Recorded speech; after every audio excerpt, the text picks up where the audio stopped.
Hey guys, in this video we're going to be solving a few linear equations. And what does this mean? Basically, a linear equation is similar to what we've been working on previously in algebra. However, this time we also incorporate the equal sign. So always our equation is equals to something. And we can of course rearrange everything to the same side so that we've got equals 0, and that's previously what the equations we looked at sort of assumed. But now we're actually going to solve these linear equations, and let's start with the first example. So just a couple things first. What we're essentially looking for in solving this equation is we want to work out x equals something. So that's what we mean by solving the linear equation, is finding the value of the unknown variable within it, and in this case it's x, so that's what we're looking for. And an important rule, that really the most important thing that you need to do when solving a linear equation, is whatever operation you do to one side. So if you add something to one side or multiply a side by something, you've got to do the same thing to the other side. So that's a couple of important things to remember as we go through here. So this is the first example, 3 outside of x plus 4 equals 21. And we need to solve the linear equation for value x. And just one extra point, the reason why this is called a linear equation is because it can be graphed in such a way on the number line or on the number plane that it forms a straight line or a linear function. So that's why it's called a linear equation. But we won't get into that in this video. Okay, so the first thing we do here is expand these brackets. So we are left with 3x plus 12 equals 21. And generally what you want to do is move the x to one side and move all other components to the other side. So next let's subtract 12 from each side. So if we subtract 12 from each side, here and here, and you don't need to write this in between each line, just if it helps you. So subtracting 12 from each side leaves us with 0 on this side, and 21 minus 12 of course leaves us with 9. Next, we can divide both sides by 3, and that leaves us with x on the left and 3 on the right. So that is the solution to this linear equation, or this result, x equals 3, is the answer that we're looking for. So let's have a look at the next example now. Something a little bit more complicated, with a few more terms. So we have negative 9x plus 5x plus 3 outside of 1 minus 2x plus 5 equals 29. So you can see we've got quite a few terms here, but of course none of them have a factor of x greater than 1. We don't see any x squared, x cubed, etc. We'll look at those in a subsequent video. So when you have x squared, it's known as a quadratic. And if you have x cubed, x4, x to the power 4, etc., often known as a polynomial. But we'll have a look at that in future videos, as I mentioned.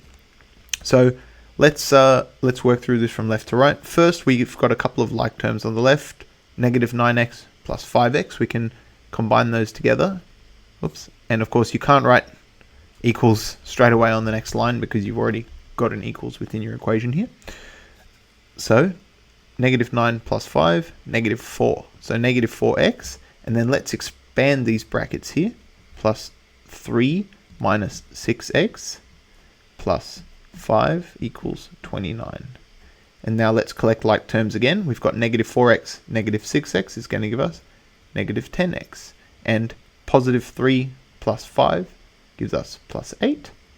And 29 remains on the other side. Now we can subtract 8 from each side. As I mentioned, we want to keep the x on one side and everything else on the other side.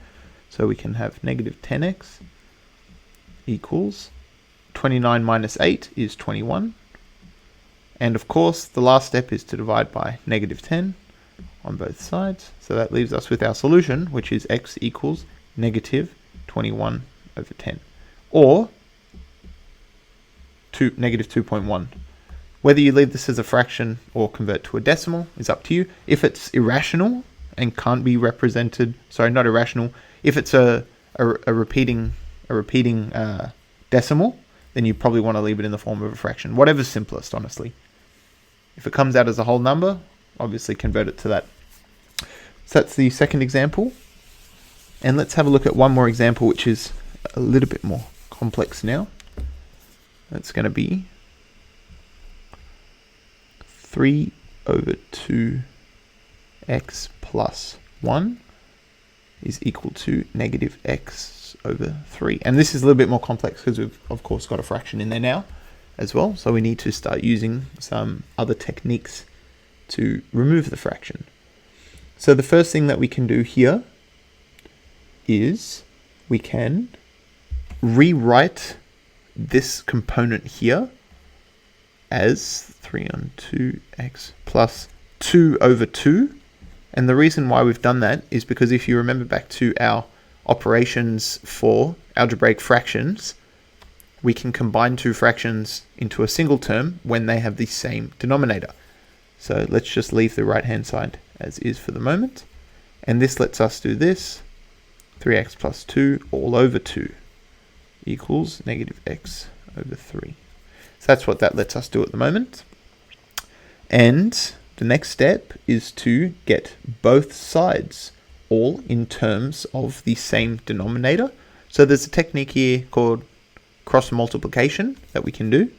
And that's we multiply the denominator on the right hand side with the numerator in the left hand side, and vice versa, the denominator on the left hand side with the numerator on the right hand side. And this would be the same as if we multiplied both sides by, or if we multiplied this whole side by 3 and we multiplied this whole side by 2 and left 6 on the bottom of both of our denominators. And of course, then we would just multiply both sides by 6 to cancel out the denominator, because we're doing the same things to both sides. The net result is just that the denominators would disappear. So this is just jumping ahead one step. Just something important to remember you can use. So expanding this now, 9x plus 6 equals negative 2x. And then if we add 2x to both sides, we end up with 11x on this side plus 6 equals 0, and 11x equals negative 6. And then I'll just move over here. X equals negative 6 over 11. And that's our solution for that one. And that's basically it. That's how you solve a few linear equations. So that's just a couple of examples. You would use the similar techniques we've used here to solve any number of other linear equations. So thanks for watching, guys. Leave any questions in the comments below, and I'll catch you next time. Bye.